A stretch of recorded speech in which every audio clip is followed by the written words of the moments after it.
Hello दोस्तों, कैसे हो? आपका स्वागत है त्रिपाण स्टडी सेंटर में। आज जो हम करने जा रहे हैं मैक्स वेबर की जीवनी, शिक्षा सिद्धांत और नौकरशाही पर विचारधारा। ये काफ़ी महत्वपूर्ण टॉपिक रहने वाला है क्योंकि हम साथ में मैक्स वेबर की प्राधिकार के सिद्धांत पर भी विस्तार पूर्वक चर्चा करेंगे। और ये काफ़ी महत्वपूर्ण टॉपिक है हर एक क्लास के बच्चों के लिए जिनके सिलेबस में मैक्स वेबर की जीवनी या उनकी सिद्धांत या नौकरशाही पर विचारधारा, तो ये काफ़ी महत्वपूर्ण होने वाला है सभी बच्चों के लिए। चलिए देखते हैं हमारा आज टॉपिक क्या है। देखा जाए तो वेबर के नौकरशाही मॉडल की आलोचना, ये काफ़ी महत्वपूर्ण बात यहाँ बनेगी कि आखिर वेबर के नौकरशाही मॉडल की आलोचना क्यों की गई। कई प्रसिद्ध विद्वान नौकरशाही की समग्रता में आलोचना करते हुए इसे घिनौना, मनमाना और फिजूल खर्ची, कठोरता और यांत्रिक, अमानवीय और निष्ठावान के निकृष्ट कहते हैं। देखिए, ये बात यहाँ पर सबके अपने अपने विचारधारा होते हैं। हम किसी विद्वान को यहाँ आलोचना नहीं कर सकते, सबकी अपनी विचारधारा होती है। कई प्रसिद्ध विद्वानों ने अगर नौकरशाही को घिनौना, मनमाना, फजूल खर्ची, कठोरता और यांत्रिक, अमानवीय और निष्पादन निष्कृष्ट कहा है तो इसका कोई ना कोई कारण जरूर रहा होगा, क्योंकि सभी व्यक्तियों की अपनी विचारधारा होती है। मैक्स वेबर ने नौकरशाही पे अपने बहुत ही महत्वपूर्ण मॉडल प्रस्तुत की, लेकिन फिर भी इसकी आलोचना हुई। कारण इन बातों के ऊपर आया कि कई विद्वानों ने जो है नौकरशाही को घिनौना बताया। घिनौना बताने का अर्थ यही हो सकता है कि इसमें जो है व्यक्ति अपनी मनमानी करते हैं, मनमानी भी है, और फिजूल खर्ची ये भी हो सकता है कि बहुत इस पे खर्च भी की जाती है। देखा जाए तो एक बार नौकरशाही में जो व्यक्ति आ जाते हैं उन पे सरकार बहुत तरह के खर्च उठाते हैं, जिनके कारण काफ़ी जो है फिजूल खर्ची भी यहाँ पर रखा जा सकता है। इवन कठोरता के रूप में देखें तो आज नौकरशाही पे बहुत ही ऐसी बातें सामने आई है जो उसकी कठोरता को दर्शाती है। इवन यांत्रिक और मानवीय और निष्कुश भी कहना कोई गलत नहीं होगा। फिर भी देखा जाए तो कह यहाँ पर बहुत से विद्वानों ने इस बात को मुख्य जो है एक उद्देश्य बताया कि यह एक मशीनी सिद्धांत है। यानी बहुत से विद्वानों ने इसको जो है नौकरशाही की आलोचना के अंतर्गत ये बताया कि यह मशीनी सिद्धांत है। इसमें गोल्डनर एक विद्वान जिन्होंने कई दशकों तक वेबर की आदर्श प्रकार के नौकरशाही का परीक्षण किया। यानी देखा जाए तो गोल्डनर ने काफ़ी महत्वपूर्ण विद्वान थे जिन्होंने मैक्स वेबर के जो है विचारधाराओं का और आदर्शों का जो है परीक्षण किया। उन्होंने आंतरिक विरोधाभास पाया जो अनुशासन के आधार पर विशेषताओं और अज्ञातकारिता के दावे के बीच तनाव को दर्शाता है। वेबर के सिद्धांतों को एक मशीन सिद्धांत कहा जाता है। देखा जाए तो वेबर को एक मशीन सिद्धांत कहना इसलिए कई हद तक सही होगा क्योंकि बहुत सी बातें ऐसे वेबर ने बताई थी जो एक मशीन के कार्यरत के रूप में होता है। यानी मशीन को जो आप आज्ञा दे देते हो वही कार्य करता है, और ये आलोचना करना कोई गलत नहीं थी। आज अगर देखा जाए आधुनिक टाइम में ऐसे बहुत से कार्य होते हैं जो नौकरशाही में व्यक्ति होते हुए भी गलत उपयोग करते हैं, मशीनों का उपयोग करते हैं।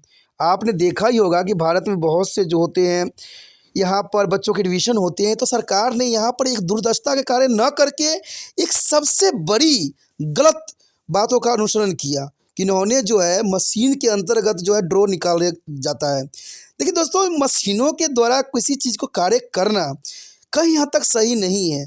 मैं तो उन व्यक्ति पे इसका आलोचना करता हूँ जिन्होंने ऐसे रूल रेगुलेशन बनाए हैं। कहते हैं मशीन में हम जिन बातों को सेट कर देते हैं, जो डाटा दे देते हैं, वो उसी डाटा पर कार्यरत होता है। यानी वहाँ पर न तो किसी बच्चे की भविष्य निर्धारित होती है, न किसी बच्चे का भविष्य होता है। वहाँ पर जो डाटा हमने कंप्यूटर में डाल दी वही बात जो है आपके समक्ष कंप्यूटर प्रस्तुत करता है। तो यहाँ पर जिन्होंने भी ये रेगुलेशन बनाई है वो कहीं ना कहीं जो है नौकरशाही के सबसे जो है फिजूली और जो है यांत्रिक चीज़ों के लिए घिनौना कार्य किए हैं, जो गलत है। इन पर निरंकुशता होना बहुत काफ़ी ज़रूरी है। देखा जाए तो अगला पॉइंट काफ़ी महत्वपूर्ण आया है कि विकासशील देशों के लिए उपयुक्त नहीं थी। यानी यहाँ पर मैक्स वेबर ने जो वेबरियन मॉडल प्रस्तुत किया था वो विकासशील देशों के लिए उपयुक्त नहीं है। देखा जाए तो विकासशील देशों में ऐसे रूल रेगुलेशन लागू करना बहुत ही दुष्कर्म कार्य होता है। इसलिए बहुत से आलोचक ने इस बात को जो है गलत साबित किया और इसमें प्रेस्थल्स ने जो है वेबेरियन मॉडल को विदेशी संस्कृति के उत्पादन के रूप में भी बताया, जो विकासशील समाजों में लागू करने के लिए काफ़ी अपर्याप्त है, लेकिन वेबेरियन नौकरशाही विकसित देशों के लिए उपयुक्त थी क्योंकि इसमें एकरूपता अधिक थी और कार्य कम थे। यानी देखा जाए तो बहुत से आलोचक ने इस बात को ज़रूर बताया कि विकासशील देशों के लिए वेबेरियन मॉडल जो है बिल्कुल ही अपर्याप्त है। कहते हैं वेबेरियन मॉडल जो है विकासशील देश के लिए हो ही नहीं सकता। ये सिर्फ अगर होगा भी तो ये विकसित देशों के लिए होगा। जो विकसित देश है उनमें जो है दो तरह की अपूर्वता पाई जाती है। देखा जाए तो कार्यकारिणी का कार्य कम से हो जा सकते हैं। तो ये काफ़ी महत्वपूर्ण यहाँ पर बात जो है आलोचकों ने बताई। उसके पश्चात देखें तो नियमों पर अधिक ध्यान, ग्राहकों पर कम। ये काफ़ी महत्वपूर्ण बात है कि यहाँ पर नौकरशाही की आलोचना के अंतर्गत बात बताई गई कि नियमों पर अधिक ध्यान दी गई और ग्राहकों पर कम। नियमों और परिशुद्धता पर वेबर का अधिक जोर स्वयं को पराजित करने वाला प्रतीत होता है, क्योंकि अधिकारी केवल इन्हीं में फंस जाएंगे और उन्हें अपने ग्राहकों यानी लोगों की चिंता नहीं होगी। तो देखा जाए तो ये काफ़ी महत्वपूर्ण बात हो सकती है। अगर देखिए, अगर हर एक व्यक्ति नियमों को पर अधिक ध्यान देने लग जाए तो ग्राहकों पर कम ध्यान होगा। कहते हैं बहुत से ऐसे समस्याएं आती है जहां पर नियम जो होते हैं धरे के धरे रह जाते हैं। वहां पर कभी कभी हमें व्यक्तिगत विचारधारा रखने पड़ जाते हैं। अगर हम नियमों के ध्यान में रखते हुए आगे बढ़ें तो शायद हम वो कार्य नहीं कर सकते जो हमें करना चाहिए। एक बात तो यहाँ पर साफ हो जाता है कि नियमों पर अगर हम ध्यान दें तो वास्तविकता से हम बहुत काफ़ी दूर चले जाते हैं। अगर नियमों से हम दूर चले जाएं तो हम वास्तविकता से भी दूर चले जाते हैं। यानी दोनों कंडीशन में हनन तो होना ही होना है, क्योंकि कई कई जगह पर जो होता है नियम लागू नहीं किए जा सकते हैं। वहाँ पर देखा जाए तो कभी कभी विचारधाराओं को भी आगे लेके चलना होता है। तो ये काफ़ी महत्वपूर्ण बात यहाँ पर दर्शाया है आलोचकों ने कि नियमों पर अधिक ध्यान देना और जो लोग हैं उन पे कम चिंता रखना, ये सबसे बड़ी जो है वेबेरियन मॉडल की जो है खामियां थी, जो काफ़ी महत्वपूर्ण है। देखा जाए तो आलोचकों ने ये बात को भी महत्व रखा कि अधिकारियों के बीच संघर्ष। ये काफ़ी महत्वपूर्ण बात यहाँ आलोचकों ने कहा कि अधिकारियों के बीच संघर्ष। टेलकॉट पर्सनल्स का कहना है कि अधीनता और पदानुक्रम के साथ हमेशा संघर्ष रहेगा। तो इसमें कोई दो राय नहीं है।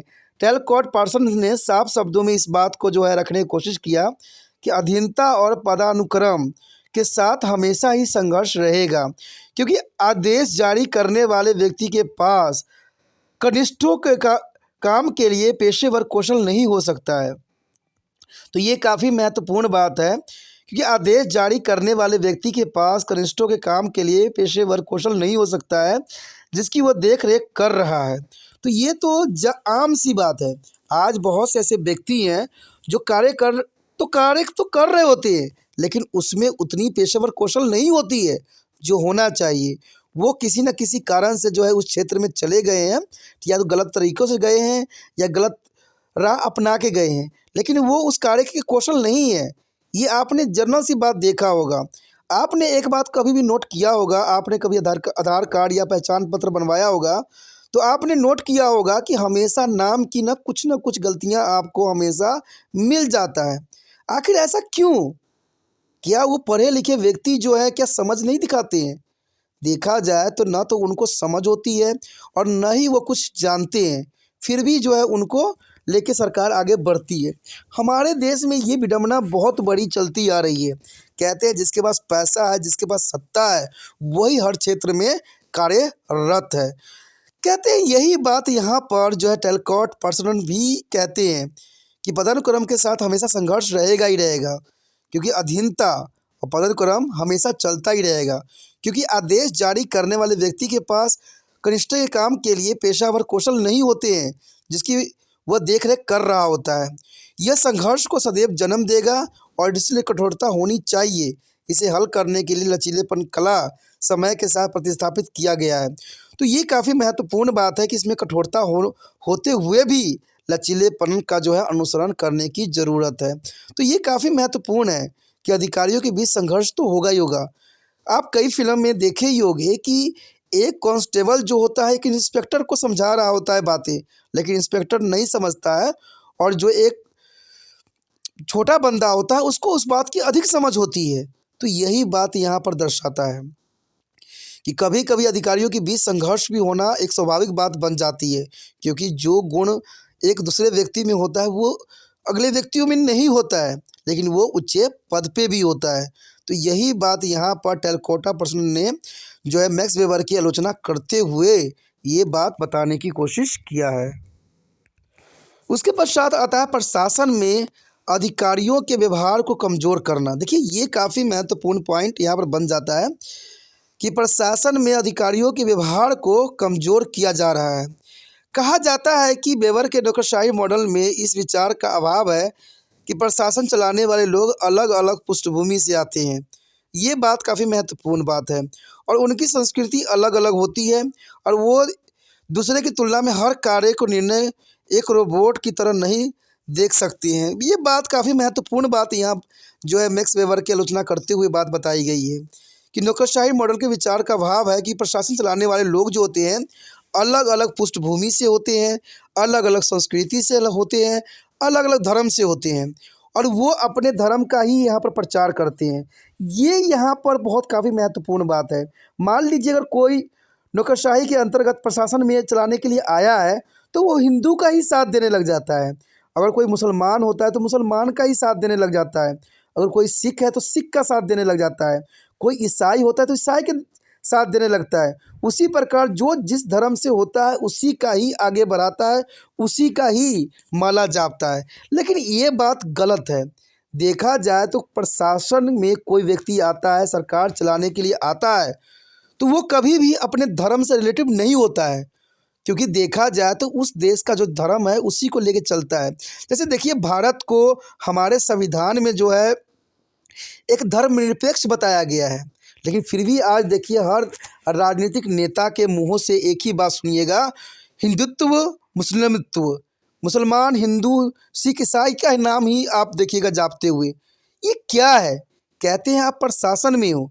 जब भारत के निर्माताओं ने ये बात साफ शब्दों में कह दिया कि भारत एक धर्मनिरपेक्ष है, भारत का अपना कोई धर्म नहीं है, तो आप इतने बड़े पद पे होते हुए भी आप एक धर्म का कैसे अनुसरण कर सकती हो? कैसे एक धर्म को लेके आगे बढ़ सकती हो?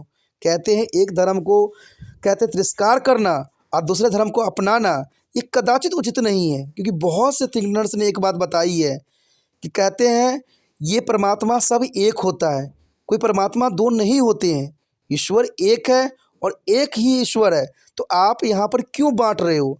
और इनके कारण जो है हमेशा जो है प्रशासन में अधिकारियों के व्यवहार को कमज़ोर कर देती है, क्योंकि व्यक्ति जो है अपने धर्म के अंतर्गत कार्य करते हैं जो दूसरे व्यक्तियों को पसंद नहीं आते हैं और इसके कारण जो है देश में बहुत तरह के जो है सांप्रदायिक दंगा फसाद होते हैं, जो देश के साथ साथ एक मानव सभ्यता के लिए भी सही नहीं होते हैं। तो ये काफ़ी महत्वपूर्ण बात यहाँ बताया गया है कि जो व्यक्ति प्रशासन चलाने वाले लोग होते हैं वो अलग अलग पृष्ठभूमि से होते हैं और उनकी अलग अलग संस्कृति होती है। तो वो अपने तरीक़ा से जो है वो रोबोट नहीं बन सकते हैं, वो अपने तरीक़ा से जो है प्रशासन चलाने की कोशिश करते हैं, जिसके कारण वो असफल हो जाते हैं। उसके पश्चात आता है हमारे समक्ष नौकरशाही राज्य का हथियार है।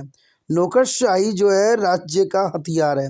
इसमें कार्ल मार्क्स ने नौकरशाही को राज्य और शासक वर्ग या बुजुर्गों का एक हथियार और एजेंट मानते थे। उनका जो है प्राकृतिक शोषणकारी थी, हालांकि वह नौकरशाही ढांचों में कोई सुधार या विकल्प नहीं सुझा सके, इसे छुटकारा भी नहीं पा सके। तो देखा जाए तो यहाँ पर कार्ल मार्क्स ने सही शब्दों में इस बात को जो है रखने की कोशिश किया कि नौकरशाही राज्य का एक हथियार होते हैं, और ये बात काफ़ी हद तक सही भी है कि नौकरशाही जो है राज्य का हथियार होते हैं। और इसी के कारण जो है कार्ल मार्क्स ने नौकरशाही को राज्य और शासक वर्ग या बुजुर्गों का एक हथियार और एजेंट मानते हैं। उनकी जो है प्राकृतिक शोषणकारी थी। काफ़ी महत्वपूर्ण बात है। इसका मैक्स वेबर का नौकरशाही के सिद्धांत पर समय पर सुधारों के साथ साथ आज तक मजबूत है, क्योंकि इसे अभी तक कोई उत्तराधिकारी या अधिक व्यवहारिक विकल्प नहीं मिलता है। देखा जाए तो मैक्स वेबर की यहाँ पर नौकरशाही का सिद्धांत इसलिए काफ़ी चलती है क्योंकि इसकी आलोचना करने वाले व्यक्तियों की संख्या बहुत कम है, क्योंकि नौकरशाही कई हद तक सही भी है और कहते हैं सही रहेगा भी, क्योंकि इसमें नियंत्रण भी है तो कठोरता भी है।